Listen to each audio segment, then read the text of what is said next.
Summary writing is like putting a loud, dramatic text on a diet. You take all the noise in a long piece, slim it down, keep its vibe, lose the fluff. That's your job. Now, one of the major keys to smashing Paper 1 First Language English is developing a sense of urgency. Doing that while keeping composure. You will need to remain cool, calm, and collected. You get 20 minutes for this summary task. We said this in the last video. If you haven't seen it, what are you doing? Go watch it. So here's something I need you to stop doing. Don't just dive into reading the insert.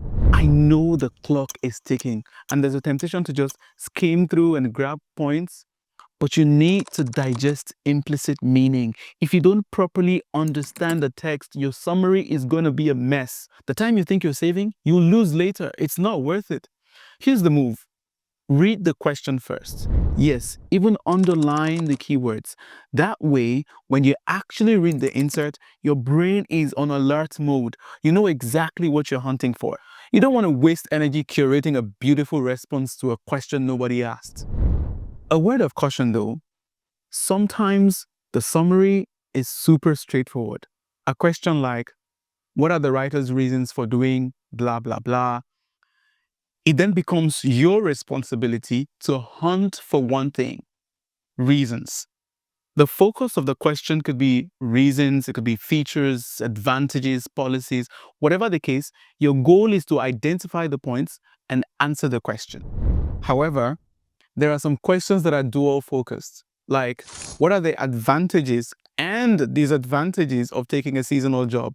Or what are the arguments for rewilding and why might some people disagree? Both of those questions require you to track down two sets of points. But not all questions take the word and opposite pattern like, the advantages and disadvantages. So you need to pay attention to the instructions. Make sure you stick to the prompt of the question. For example, in the question about rewilding, while you might categorize reasons why some people might not agree as disadvantages, stick to what the question asks. Why some people might not agree. Sounds like a tiny detail, but trust me, it's everything. It keeps you in check so you don't derail. All right, now comes one of my favorite techniques, bracketing. Bracket like your life depends on it. As you read the insert, every time you see a point that answers the question, put that in brackets. By the time you're done, you might have found like 10 or more bracketed points. I suggest you do all the bracketing on the insert using a pencil. Now, time to clean up. Go back, look at your bracketed points, and erase anything that is irrelevant or repeated. You don't need the same point twice. This is not a playlist. It's a summary. Now, here's where some students miss it. Examples. Some examples are just there to buttress the point. This means that the point is already in the text. Just grab the point and leave the example. But sometimes the example is the point. See this extract, for example. Studies have shown that mountain lions help control deer population.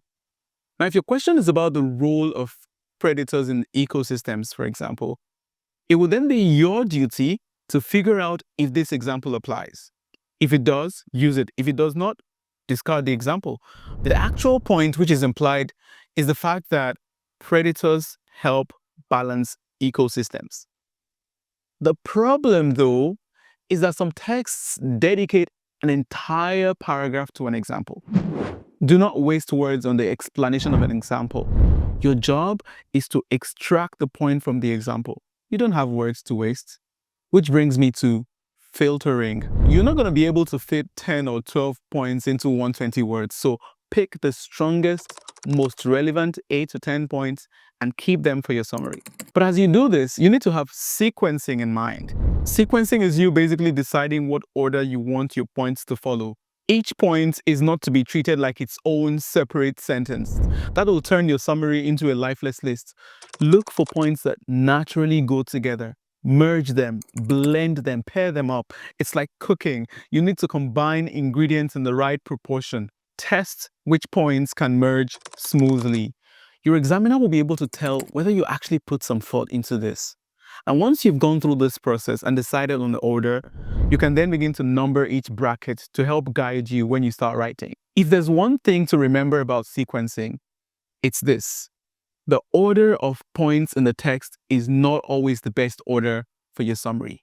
You're not here to copy the structure of the passage. You're here to rearrange it to suit your summary as long as it is relevant and appropriate. I like to think of a good summary as one that gathers all the right points, organizes them in a clear, precise way, and maintains flow. It should be possible to read your summary and fully understand it without needing to check the original text. As a teacher, I remember reading a student's summary that was so smooth and well-paced, it felt like it ended too quickly. I thought they hadn't covered everything, but then I checked and it turned out they had, and even stayed within the word limit. This is what a successful summary feels like. If you apply the 3 points we've just gone over, understanding the question's focus, bracketing, filtering and selecting, sequencing and merging, you'll have a well-curated collection of points, all completely relevant to the question, and 10 reading points in the bag. Now let's talk about what not to do in writing. I don't know if you know what the term lifting means in summary writing. It's when a candidate goes to the text and the insert and picks a word or words, a phrase or phrases, a sentence or sentences, or an entire section verbatim, word for word, and uses this in their summary. In all you do, please do not lift. If you do that, the impression you give your examiner is that you didn't care enough to read the instructions. And if you did care enough to read the instruction, the message you're passing now is that you don't have a broad range of vocabulary with which to express yourself. Now, I'm not saying you should look for the synonym of mitochondria or tectonic plates. There are, of course, technical terms you cannot replace. What I'm saying is, try as much as possible to use your own words. In fact, now that I think of it in retrospect, that's the point of sequencing, to organize your points in the order that makes it most suitable for you to express them in your own words while sticking to the focus of the question. This means you shouldn't even try to change the language of the text. Finally, the summary is not a place to yap, my friend. Under no circumstances should you prepare a glamorous introduction for a summary. Why do you need that? You don't have words to waste. I can tell you for a fact, summary writing is not a wedding. It doesn't need a grand opening. Well, if you need a one-liner intro to get things moving, fine, but make it clean and snappy. Overall, let your expressions be clear and opt for a shorter way to express longer ideas without losing the intended meaning. And I know you're Gen Z. Instead of writing, "she's in serious trouble," you can easily write, "she's cooked," doing the Lord's work, saving the souls of some words. But remember, you want to keep it academic. Summary writing is formal, so no slang or colloquial expressions allowed. Follow these rules and you get your 5 writing points. I understand though, this whole process from understanding the question and bracketing to filtering, sequencing, merging the ideas, and finally writing looks like something that will take more than 20 minutes. But the key is practice. A great way to learn anything is to actually put in the work. And I believe you can learn summary writing in about an hour. Hear me out. Download 5 past papers. Instead of overwhelming yourself with all the exercises, focus only on summary writing tasks. Extract all the summary questions and the corresponding text B inserts. After every summary you attempt, check the marking scheme and grade yourself. Be strict. Take a 10 to 15 minutes break after each one. During your break, reflect on what you did well, what you can improve, like, what worked, what flopped. And you use that knowledge to tighten up your weaknesses and ramp up whatever worked for the next exercise. By the time you attempt your 5th exercise, trust me, bro, your summary game will not be the same.